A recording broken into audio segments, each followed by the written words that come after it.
Tori! Tori, wake up! Are you all right? I slowly blink my eyes open to see Becky kneeling down in front of me. Becky? I ask groggily as I slowly pull myself into a seated position. Where are we? I'm not sure, miss, Becky replies softly, and I look up to see a large iron gate in front of us. There are thick stone walls all around us, and I can only imagine that we are in one of the dungeons deep beneath the school. I remember Hieronymous once threatened to lock me in a dungeon for the rest of my life, I say softly. I guess this is what he meant. But how did you get down here, miss? Becky asks. What happened to you? I'm not sure, I admit. I was running away from Potsdam when this big black shadow thing grabbed me, and then I think I passed out. Did you see it? No, miss, Becky replies with a shake of her head. I was just sitting against the wall when suddenly you popped up on the floor right in front of me, like magic. It probably was, I admit with a sigh, glancing at the ceiling above me. Take my hand, Becky. I'm going to try to teleport us out of here. She places her hand in mine, and I can't help but notice how cold it is. Regardless, I close my eyes and try to teleport, imagining us landing in the middle of the quad. However, I don't feel the familiar sensation that comes along with teleporting, and when I open my eyes, I find that we are still in the middle of the dungeon. I tried that too, miss, Becky tells me gently. I thought I wasn't strong enough. It's not us, I tell her as I glance at the ceiling again. This place is probably warded. Hieronymous might not even know where we are. If it's concealed, he might not even be able to do a spell to find us. So, did you find him, miss? Becky asks. Virginia told me that you rescued him, but he was still lost. I wasn't sure what she meant, but she didn't want to say.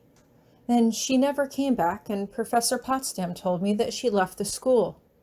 Minnie and Jacob disappeared too. Hieronymus was in a coma of sorts, I explained quickly, but he woke up. After he got some of his strength back, my friends told me that Potsdam was threatening to expel them, so he came back here to get my diploma and try to work something out to protect them. It was a trap, though, Becky. She plans to use you to... I shake my head. It was too terrible to explain. She already told me, miss, Becky says quietly, looking down into the side. You needn't say it again. I am so sorry, Becky, I tell her quickly. I am so sorry. I had no idea that she was going to do this to you. Oh, it ain't your fault, miss, Becky says as she shoots me a tight smile. How could you have known? She's like the wicked villain out of stories, miss. They always seem like the good sort at first, before their natures betray them. I suppose you're right, I admit.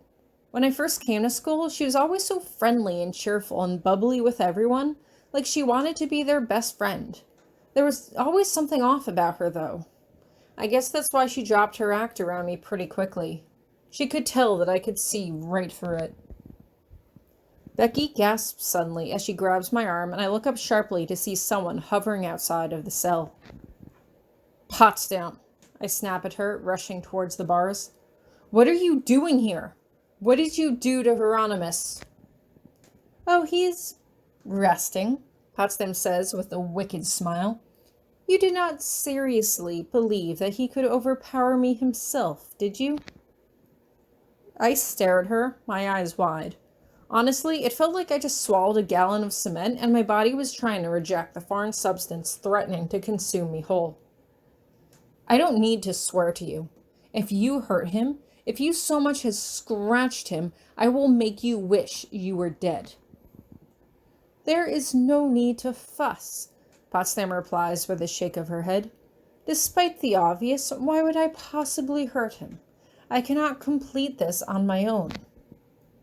despite the obvious? I ask blankly. What's so obvious? What do you mean? Hieronymous is like a son to me, Potsdam replies, and she chuckles as she sees the look on my face. You are a bright girl, Tori. Think it over. Hieronymous came to me as a young, heartbroken 18-year-old boy looking for a second chance.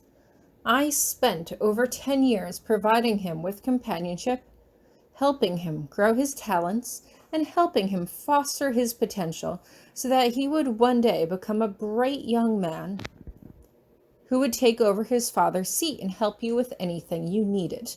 I snap, and Potsdam simply shrugs.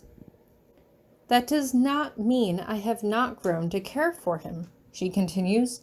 And I have to say, Tori, that I am disappointed in you.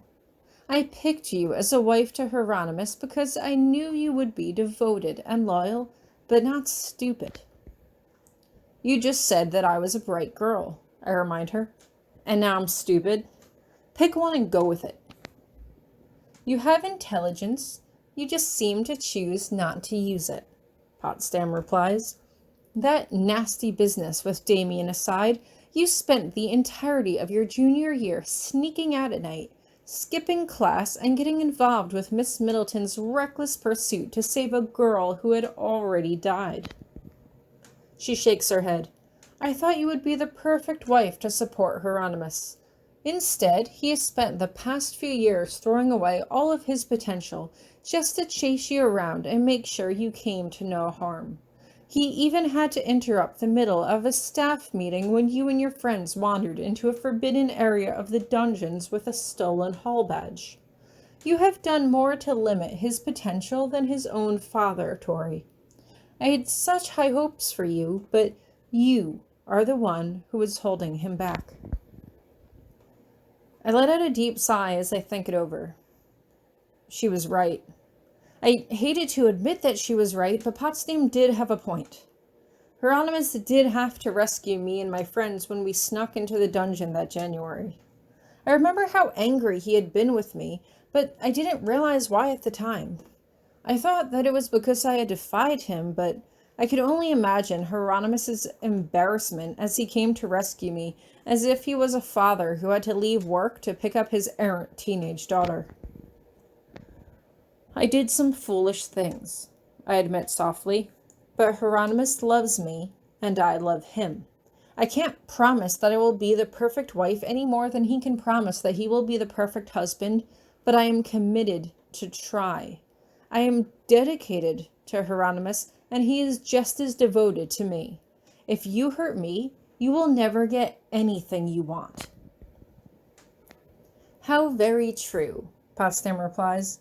If you remember, Tori, I have promised not to hurt you, which is why I will not be so foolish as to break my vows. No, instead, you will stay here, safely out of harm's way. Hopefully, Hieronymus will perform the experiment soon, and then I will let you go on your way. I wrap my fingers around the stone around my neck. I can still feel his heartbeat, strong and steady. I want to warn her that she won't get away with this, that I will spend the rest of my life seeking revenge for Becky if she destroys her memories, but I knew better than to voice the thought aloud.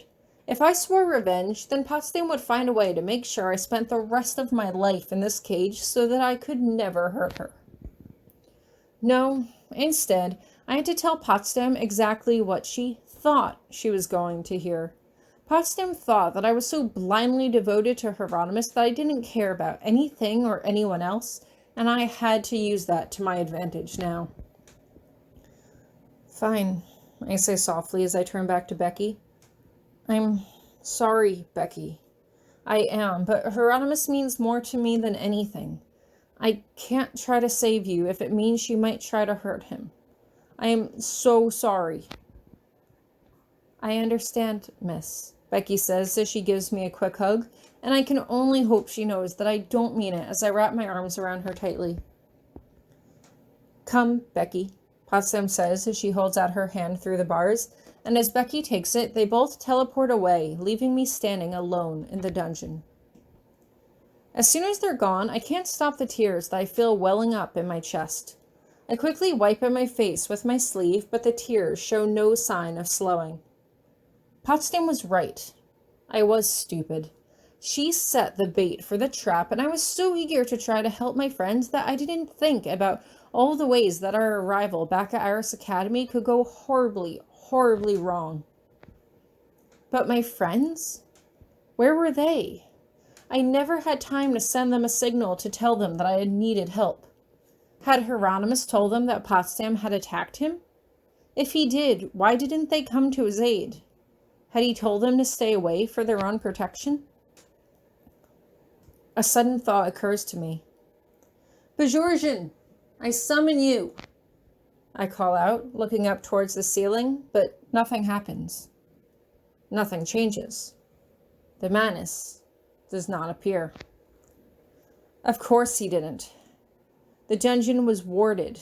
Potsdam knew far more about the Manus's powers than I did, and I wouldn't be surprised if she had warded her office too. But she wouldn't be able to ward Ravine Cottage. Hopefully, Hieronymous would be able to use that to his advantage, save Becky, and take out Potsdam. But then again, would he run that risk if Potsdam told him that he would never see me again? For all I knew, this cell block was in a different dimension. Hieronymous loved me more than anything, and he wouldn't risk anything happening to me, even at the expense of Becky's life. So what could I do? If Hieronymous warned my friends to stay away, and the Manus couldn't rescue me here, what could I do to escape? Suddenly, I hear footsteps approaching the dungeon block, and I quickly rush forward, putting my hands on the bars as I struggle to see who it is. As the figure draws closer, the shadows fall away, and I can just barely make out their profile in the dim light. Hello, Tori. I blink in surprise, trying and failing to find the words to speak. You?